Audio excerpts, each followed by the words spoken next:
Hello बच्चों, आज हम बहुत ही अच्छा पाठ पढ़ने वाले हैं जिसका नाम है दीक्षा की देन। दीक्षा की देन क्यों? क्योंकि दीक्षा ने इस पाठ में बताया गया है कि कुछ बच्चों की मदद की। वो मदद किस तरह की, वो सब कुछ हम इस पाठ में पढ़ने वाले हैं। ये पाठ मुझे बहुत ही अच्छा लगा, आशा है आपको भी अच्छा लगेगा। लखनऊ की दीक्षा जेटली बंगलुरु में LLB कर रही थी। वह महात्मा गांधी रोड से होते हुए CMR लॉ स्कूल जा रही थी। दीक्षा के साथ उसका मित्र वरुण भी था। उन्होंने सूती कपड़े, आरामदेह जूते पहने थे, फिर भी चलना मुश्किल हो रहा था। क्यों? क्योंकि उस दिन का मौसम जो था वो बहुत ही ज़्यादा बदतर था, ख़राब था, यानी बहुत तेज़ गर्मी थी। और उन्होंने देखा कि जिस रास्ते से वो जा रहे हैं उसी रास्ते से एक 5 साल का बच्चा भी जा रहा है और उसके पैरों में जूते नहीं हैं। वो नंगे पैरों ही पत्थरों से उछलते कूदते हुए स्कूल जा रहा है। लेकिन उन्होंने देखा कि वो बच्चा बिल्कुल भी परेशान नहीं था, यानी कि परेशानी बिल्कुल भी उसके चेहरे से दिखाई नहीं दे रही थी और वह बहुत खुश होते हुए बस उछलते कूदते अपने स्कूल जा रहा था। तो उन्होंने उस बच्चे को देखा और उस बच्चे के पीछे उसके स्कूल तक गए। उन्होंने देखा कि वो बच्चा स्कूल जा रहा है, वो उसके पीछे पीछे चले गए। उन्होंने स्कूल जाकर देखा कि उसके अलावा जितने और भी बच्चे हैं उस स्कूल में, उन किसी भी बच्चे के पैरों में जूते नहीं हैं।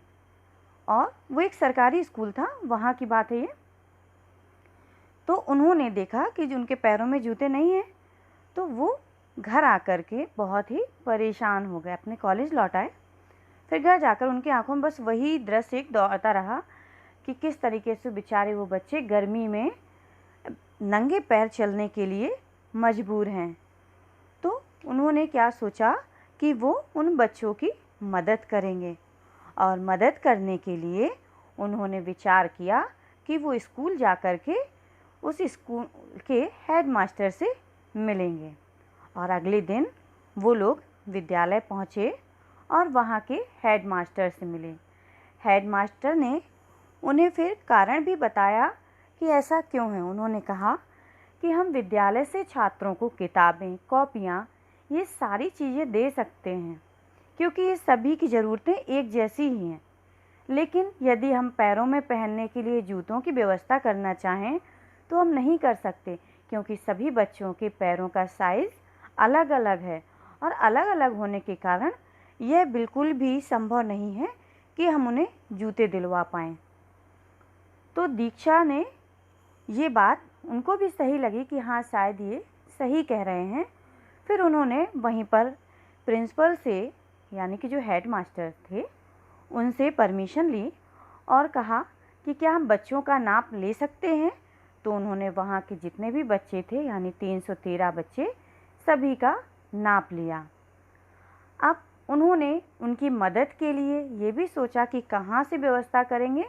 तो उनके दिमाग में आया कि हम अपने प्रायोजकों की तलाश सोशल मीडिया से कर सकते हैं। सोशल मीडिया पर हमें मदद मिल सकती है। और सोशल मीडिया पर फेसबुक तो आप जानती हैं सभी कि हमारे पड़ोस में कभी भैया, दीदी, मम्मी, पापा किसी को चलाते देखा ही होगा। तो फेसबुक, उसको उन्होंने उस पर एक पेज डाला जिसका नाम था वन अपॉर्चुनिटी।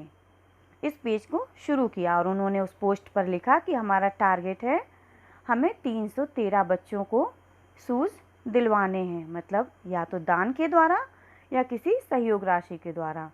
और उन्होंने वेबसाइट पर अपील भी की कि उन्हें जूते भेजने के लिए या पैसे भेजने के लिए मदद करें। और पैसों, जो उसके जूतों की कीमत थी, एक जोड़ी जूते की कीमत 150 रुपये थी, 150 रुपये। फिर शुरुआत में उन लोगों ने देखा कि कुछ पुराने जूते आने लग गए हैं। अब उन्होंने ईमेल के माध्यम से यह लक्ष्य सभी तक पहुंचाया कि उन्हें पुराने जूतों की आवश्यकता नहीं है, बल्कि उन्हें स्कूल में पढ़ने वाले बच्चों के लिए जूते देने हैं। और उसके बाद जब यह दोबारा ईमेल पर लोगों ने पोस्ट पढ़ी तो उन लोगों ने नए जूते भेजना शुरू किए। कुछ लोगों ने जूते भेजे तो लगभग उनके पास 122 जोड़ी जूते पहुंच गए, यानी कि 122 और लगभग 18,000 रुपये भी उनके पास इकट्ठे हो गए। उन जूतों को और जो पैसे थे उनकी मदद से उन लोगों ने उन बच्चों के लिए जूते दिलवाए और उनको वेबसाइट पर, सोशल मीडिया की वेबसाइट पर वापस डाला कि जिन लोगों ने उनकी मदद की है उनका आभार प्रकट करने के लिए हम ये पोस्ट डाल रहे हैं और ये हम बता रहे हैं कि किन लोगों ने हमारी मदद की है। इसके बाद वहाँ के बच्चों ने निश्चय किया कि हम ड्राइंग प्रतियोगिता रखते हैं, यानी ड्राइंग प्रतियोगिता का आयोजन किया गया और उस ड्राइंग प्रतियोगिता के द्वारा कुछ अच्छी प्रविष्टियाँ बनाई गईं, यानी कि कुछ अच्छी ड्राइंग बनाई गई जिससे लोगों को धन्यवाद दिया जा सके। तो बच्चों ने बहुत सुंदर सुंदर ड्राइंग बनाई और उन ड्राइंग को दूसरे लोगों तक पहुंचाने के लिए, यानी कि जिन्होंने उनकी मदद की थी, जो दीक्षा के द्वारा उनके पास जो मदद आई थी, उस मदद के बदले उन्होंने लोगों को धन्यवाद देने के लिए सुंदर सुंदर ड्राइंग बनाई और वो ड्राइंग जो बहुत ज़्यादा सुंदर थी वो उन आयोजकों के पास पहुंचाई, यानी कि जिन्होंने उनकी मदद की थी, और उनको भरोसा भी दिलवाया कि हम, आप लोगों ने जो हमारी मदद की है उसके बाद हम आपका गौरव बढ़ाएंगे और हम अच्छी तरह से पढ़ाई करेंगे और आपका और अपने परिवार का नाम रोशन करेंगे। इस तरह से आपने बच्चों देखा कि बच्चों ने ड्राइंग के द्वारा उनको धन्यवाद देने की कोशिश की और उन्होंने धन्यवाद दिया भी। तो ये तो बात हुई कि उन्होंने ड्राइंग प्रतियोगिता के द्वारा बच्चों ने धन्यवाद दिया जिन्होंने उनकी मदद की थी, लेकिन ये मदद किसके द्वारा संभव हो पाई थी? दीक्षा के द्वारा। यानी कि दीक्षा ने जिस तरह उन बच्चों को मदद देने के लिए सोशल मीडिया पर एक पेज बनाया और उस पेज में नाम दिया कि वन अपॉर्चुनिटी नाम से जो पेज शुरू किया था, उसमें ये भी बताया कि हमें किस चीज़ की ज़रूरत है और क्यों ज़रूरत है।